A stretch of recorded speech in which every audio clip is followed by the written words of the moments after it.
गुरु मेरी साथ संगत जी, आज फिर से एक सुंदर सी साखी आप सभी को सुनाने जा रही हूँ। गुरु मेरी साथ संगत जी, आज की दुनिया में सच सुनने की ना तो किसी में हिम्मत है और न सच बोलने की।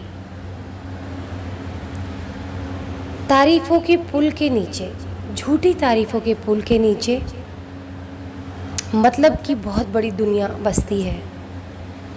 अगर कोई इंसान बेवजह आपकी तारीफ़ कर रहा है ना, तो समझ लेना उसका कोई अपना मतलब है। और कोई बेवजह आपकी बुराई कर रहा है तो वो नहीं चाहता कि आप दुनिया में आप उससे आगे बढ़ें। वो हमेशा आपको पीछे खींचने की कोशिश करेगा, नीचे गिराने की, क्योंकि वो आपकी जितनी मेहनत नहीं कर सकता, आपके जितना बुद्धिमान नहीं बन सकता, आपके जितना अच्छा इंसान नहीं बन सकता, तो वो हमेशा आपको नीचे गिराने की कोशिश करेगा।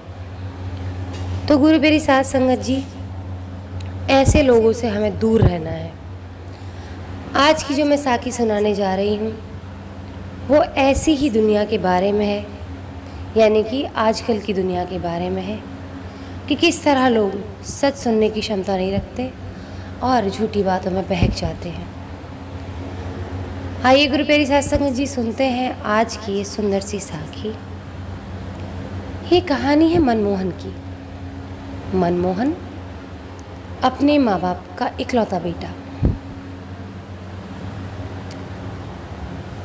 थोड़ा सा उसके पास जो दिमाग था उसका वो कम इस्तेमाल करता था और हमेशा हर काम को करने में सही तरीके से चूक जाता था। लेकिन वो ये उम्मीद रखता था कि सामने वाला उसके आधे अधूरे काम को सराहना दे और हमेशा उसको सही ठहराया जाए। हमेशा उसको ये उम्मीद होती थी कि मेरे गलत किए गए काम को भी सब लोग कहें कि तूने बहुत अच्छा काम किया है। और ये बात वो अच्छे से जानता था कि मैंने काम को पूरे तरीके से, सही तरीके से नहीं किया, लेकिन उसको अपनी तारीफ़ सुनने में बड़ा मज़ा आता था।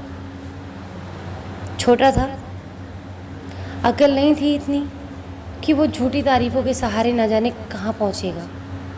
ज़िंदगी में सच्चाई के सहारे जहाँ पहुँच सकता था वो उसका साथ छोड़ेगा और झूठी तारीफ़ों का सहारा लेगा तो ना जाने ज़िंदगी में कहाँ पीछे छूट जाएगा वो।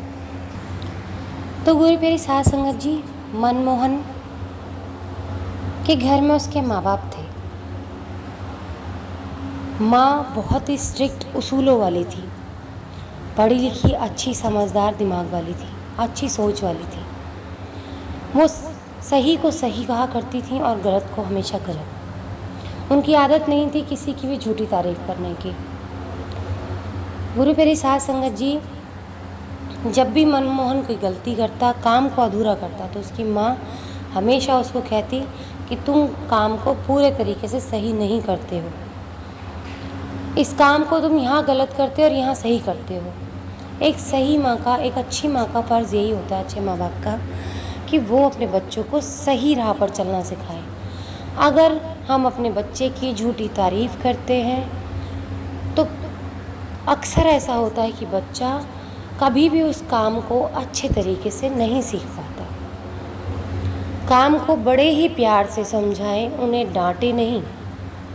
हमेशा उसकी माँ उसको समझाया करती कि बेटा, जब भी आप किसी काम को करते हो तो पूरा किया करो। मनमोहन को बड़ी चिढ़ होती, क्योंकि मनमोहन के पड़ोस में एक बिटिया रहती थी और वो हर काम को पूरे तरीके से किया करती थी। उसकी माँ हमेशा उस बिटिया का उदाहरण मनमोहन को दिया करती थी कि काम अगर करना सीखना उस बिटिया से सीखो। वो हमेशा काम को, तुमसे भी छोटी है लेकिन हर काम को वो पूरे तरीके से, दिल से, अच्छे तरीके से पूरा करती है, कभी भी कोई गलती नहीं करती। तो बेटा, आप उसके साथ दोस्ती करो, आप उससे काम सीखो। तो उसको बहुत बुरा लगता था कि माँ मेरी तारीफ़ नहीं करती और उस लड़की की तारीफ़ करती रहती है हमेशा। गुरु मेरी साथ संगत जी, अब जो मनमोहन के पिताजी थे वो अच्छे मिजाज के नहीं थे। उनका व्यवहार, उनका आचरण कुछ भी अच्छा नहीं था। वो चुपके चुपके अपने घर में किसी दूसरी औरत को लेकर आते थे। मनमोहन की माँ सारा दिन काम किया करती थी, घर से बाहर रहा करती थी। और मनमोहन के पिताजी कुछ ज़्यादा खास पढ़े लिखे नहीं थे। वो मजदूरी करके अपने घर को पाल रहे थे, लेकिन उनकी बहुत गंदी आदत थी, दूसरी औरतों के साथ उनका संबंध था। एक दिन मनमोहन ने अपने पिताजी को देख लिया अपनी माँ की गैर मौजूदगी में कि वो किसी औरत को घर में लेकर आए हैं। तो गुरु पीरी साध संगत जी मनमोहन को उसके पिता ने समझाया और उसको लालच दे दिया और उसकी झूठी झूठी तारीफ़ करने लगे कि बेटा तुम तो बहुत होशियार हो, बहुत समझदार हो, तुम तो इतना अच्छा अच्छा काम करते, तुम्हारी माँ बेवजह ही तुम्हें डांटती है। अब मनमोहन को जो चाहिए था वो मिल गया था, क्योंकि उसकी कोई पूरे तरीके से तारीफ़ ही नहीं किया करता था। अब उसको ऐसा लगने लगा कि पिताजी मेरे बारे में सोचते हैं, मुझसे प्यार करते हैं, इसीलिए मेरी तारीफ़ करते हैं। छोटा बच्चा था तो वो अपने बाप की बातों में बहक गया और उसने ये बात अपनी माँ को नहीं बताई, सिर्फ़ और सिर्फ अपनी तारीफ़ सुनने के लिए। छोटे बच्चों का मन ऐसे ही चंचल सा होता है और उनको समझ भी नहीं होती है, सही गलत की कोई परख नहीं होती, समझ नहीं होती। कई बार बच्चे बोल भी नहीं पाते हैं अपने माँ बाप से खुलकर। तो गुरु पीरी साध संगत जी उसने अपनी माँ को कभी नहीं बताया और अपने बाप के नक्शे कदम पर चलने लगा। बाप तारीफ़ करता गया और बच्चा वैसे ही वैसे बड़ा होता गया। माँ बेचारी मेहनत कर कर के तंग होती चली गई। वो सोचती थी कि मैं अपने बच्चे को बड़ा आदमी बनाऊंगी, इसे पढ़ा लिखा कर एक समझदार अच्छा इंसान बनाऊंगी जो अपने जीवन में इंडिपेंडेंट बने, मेरी तरह ना बने। मेरी ज़िंदगी मेरे पार्टनर ने ख़राब कर दी, मैं ऐसा नहीं बनाऊंगी, इसके लिए कोई अच्छा पार्टनर चुनूंगी और इसको अच्छी समझ दूंगी। मेरे माँ बाप ने गरीब होने के नाते मेरे साथ जैसा किया, मैं इसके साथ वैसा नहीं करूंगी। मैं खुद भी कमाऊंगी और मेरे बच्चे को भी पढ़ाऊंगी और इसको भी कमाने दूंगी। जब ये अच्छा इंसान बन जाएगा, जब बहुत इंटेलिजेंट बन जाएगा, तो किसी अच्छी सरकारी नौकरी पर लग जाएगा। माँ के बड़े सपने थे मनमोहन को लेकर, लेकिन मनमोहन दिन ब दिन गर्त में चला जा रहा था, क्योंकि उसके बाप ने उसको सारी गलत हरकतें सिखा दी थी। अब तो मनमोहन किसी काम को पहले तो आधा अधूरा भी सही कर लेता था, लेकिन अब किसी काम को आधा अधूरा भी सही नहीं करता था। पढ़ाई नहीं करता था, सब कुछ छोड़ दिया, यहाँ तक कि नशा करने लग गया, दूसरी लड़कियों के चक्करों में पड़ने लग गया। गुरु पीरी साध संगत जी एक दिन उसकी माँ ने उसको नशा करते हुए पकड़ लिया और उसकी हरकतों पर उसको बहुत डांटा, उसको समझाया, उसको कहा कि आज तक मैंने तो तेरे ऊपर थप्पड़ भी नहीं उठाया और तू इतना बिगड़ गया है। मैंने तुझे लेकर कितने सपने देखे थे, तूने अपने आप को क्या बना लिया है, मुझे कहाँ पहुंचा दिया, मुझे कहीं का नहीं छोड़ा तूने। मैंने क्या सोचा था तेरे बारे में और तूने मेरा क्या हाल करके रख दिया है। क्या इसी दिन के लिए मैंने तुझे पैदा किया था। गुरु पीरी साध संगत जी वो अपनी माँ की कोई बात नहीं सुनता।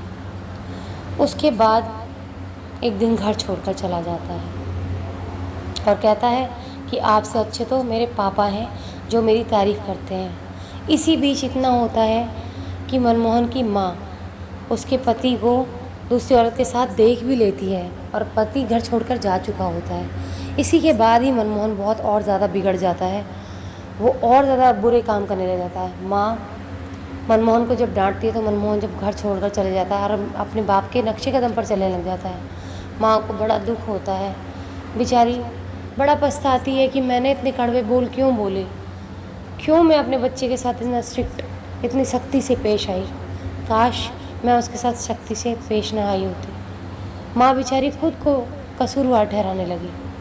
लेकिन जिस दिन मनमोहन घर से बाहर निकला उस दिन उसको आटे दाल का भाव पता लग गया। मनमोहन 12वीं क्लास में पढ़ता था और गुरु प्यारी साध संगत जी 12वीं क्लास में उसने अभी परीक्षा भी नहीं दी हुई होती है। वो जैसे ही घर से निकलता है उसके पास पैसों की कमी होती है, कहीं काम पर लगने की सोचता है तो कोई भी उसको काम पर नहीं रखता, क्योंकि उसका दिमाग बिल्कुल 0% पे आकर रुक चुका होता है। उसका दिमाग चलना ही बंद हो जाता है, क्योंकि काम ही उसने बुरे किए होते हैं। जैसे जैसे जैसे जैसे किस्मत की मार उसको पड़ती जाती है, भूखा तड़पने लगता है रोड पर, और मज़दूरी करने जाता है तो कोई उसको मज़दूरी के लिए भी नहीं रखता, क्योंकि उसका जो व्यवहार था, गंदे व्यवहार को देखकर कोई उसको काम पर नहीं रखता था, क्योंकि उसकी नज़र भी गंदी थी, तो कोई भी उसको काम पर नहीं रखता था। सब गृहस्थी वाले थे। मेरी प्यारी साथ संगत जी, एक दिन ऐसा आया कि वो भूख से तड़प रहा था और उसको चक्कर आ गया और उसका एक्सीडेंट हो गया। उस बच्चे के दोनों पैर चले गए। एक सरकारी अस्पताल में भर्ती था और उसकी टांगों का इलाज भी ठीक से नहीं हो रहा था। उसकी टांगों में सड़न पड़ने लग गई। गुरु मेरी साथ संगत जी, उस दिन अपनी माँ को याद करने लगा। उस दिन वो हॉस्पिटल में खूब रोया जब डॉक्टर ने उससे पूछा कि तुम्हारा कोई नहीं है क्या? सरकारी अस्पताल में तुम यहाँ इस तरीके से पड़े हुए हो, कितने दिनों से पड़े हुए हो? वो डॉक्टर बड़े अच्छे थे, उनकी नई नई बदली हुई थी इस अस्पताल में। यहाँ का स्टाफ, पहला वाला स्टाफ जो था, वो बहुत ही बेकार था। इस डॉक्टर ने आके इस बच्चे से पूछा, मनमोहन से, कि तुम्हारे माँ बाप कहाँ रहते हैं? कौन हो तुम जो तुम्हें इतने बुरे हालत में कोई छोड़ गया है? उसने कहा कि मुझे कोई भी छोड़ कर नहीं गया है, मैं अपनी ही मर्ज़ी से घर से निकला था, मेरी ही गलती थी जो मैंने अपनी माँ की बात नहीं सुनी। आज मेरा ये हश्र हुआ है, ना जाने मेरी माँ किस हाल में होगी। मेरे बाप ने मेरी झूठी तारीफ़ें ना की होती तो मैं पढ़ना लिखना नहीं छोड़ता, गलत कामों में नहीं पड़ता। आज मेरी ये हालत हो गई है कि मैं घर से बाहर हूँ और आज एक अस्पताल में ऐसे पड़ा हूँ जैसे मैं लावारिस हूँ, मेरा कोई नहीं है, जैसे मैं अनाथ हूँ, सिर्फ अपने करने की वजह से। उस डॉक्टर ने उसकी माँ का नंबर पूछा और उसके पिता का नंबर भी पूछा। पिता को फ़ोन किया, पिता ने उसकी ज़िम्मेदारी लेने से मना कर दिया। उसने कहा, ऐसा बेटा मेरे किस काम का जिसके दोनों पैर चले गए हैं, मुझे कौन सा कमा कर देगा? मुझे तो वैसे भी इससे पैसे ही चाहिए थे। मेरी बीवी ने पैसों की वजह से मुझे अलग कर दिया, अब उससे तो मुझे पैसे नहीं मिलते, ऊपर से इस जिम्मेदारी को मैं कैसे संभालूंगा? मुझे नहीं संभालना इस बोझ को, पड़े रहने दो। डॉक्टर को बड़ा अचंभा हुआ कि कैसा बाप है, बड़ा अजीब इंसान है, इसको सिर्फ अपनी पड़ी है, अपनी औलाद की नहीं पड़ी। फिर डॉक्टर ने उसकी माँ को फ़ोन किया। डॉक्टर ने कहा कि आपका बेटा ऐसे ऐसे इस अस्पताल में है। माँ ने कुछ नहीं सुना, तुरंत दौड़ी दौड़ी वहाँ से चली आई और अपने बेटे को गले से लगा लिया। अपने बच्चे से रोते रोते माफ़ी मांगने लगी, बेटा मुझे माफ़ कर देना, काश कि मैंने तेरी झूठी तारीफ़ करी होती, काश कि मैंने तुझे बचपन से डांटा नहीं होता, काश कि मैंने तुझे उस दिन मारा नहीं होता जिस दिन तू घर से गया था, बेटा मुझे माफ़ कर दे। वो कहता है, माँ आप माफ़ी क्यों मांग रही हैं? सारी गलती मेरी है, आप मुझे माफ़ कर दो, मैंने बहुत बुरा काम किया है। काश कि आपकी डांट को मैंने सही समझा होता, काश कि आपकी सीख को मैंने सही समझा होता, काश कि मैं आपकी सिखाई हुई बातों पर चलता, पिताजी की बातों पर ना चलता, झूठी तारीफ़ों पर ना चलता। आज अगर मैं पढ़ा लिखा होता, आपकी बातों पर चलता, तो आज मेरे साथ ऐसा नहीं होता। आपको पता है, मैं सब जगह काम मांगने गया था, मुझे किसी ने काम नहीं दिया, क्योंकि मैं ठीक से पढ़ा ही नहीं था, तो मैं क्या किसी के यहाँ काम करता। मैं भूख से बेहाल हो गया माँ, उस दिन आपकी बहुत याद आई, मुझे चक्कर आने लगे, मुझे होश भी नहीं था, और बाप की सिखाई हुई बातों ने, मेरी गंदी लतों ने आज मुझे यहाँ पहुँचा दिया। माँ मुझे माफ़ कर दो, मैंने तेरा सपना शायद तुझसे छीन लिया है, तूने ना जाने मेरे लिए कितने दर्द सहे हैं, मैंने तुझे आज बहुत दुख दिया है। उसकी माँ कहती है, बेटा बस, अब इसके आगे एक शब्द मत बोलना, तेरे बिना मैं जी नहीं पाऊँगी, तू मेरे साथ घर चल। क्या हुआ? मैं सब कुछ ठीक कर दूँगी, तुझे कुछ भी नहीं हुआ है, मैं तुझे फिर से तेरे पैरों पर खड़ा करूँगी, तुझे अच्छे से पढ़ाऊँगी, फिर से लिखाऊँगी, मैं खुद तुझ पर मेहनत करूँगी मेरे बच्चे, मैं तुझे फिर से कोशिश करके एक अच्छा इंसान बनाने की फिर से कोशिश करूँगी। गुरु प्यारी साध संगत जी, मनमोहन की माँ उसको घर ले जाती है, उसका ऑपरेशन कराती है। ऑपरेशन के बाद उसकी टांगें लगवाती है नई, और उस बच्चे को अच्छे से पढ़ाती है। और उस बच्चे का जब वो मनोबल खो गया होता है, वो बच्चा सोचता है कि शायद मैं ज़िंदगी भर कभी चल नहीं पाऊँगा, उसको स्पोर्ट्स में डालती है और वो बच्चा स्पोर्ट्स में और पढ़ाई में अव्वल नंबर पे आता है। ज़िंदगी में कहते हैं ना, चोट खाने के बाद ही अकल आती है, ठोकर खाने के बाद ही अकल आती है। मनमोहन को ठोकर खाने के बाद अकल आई।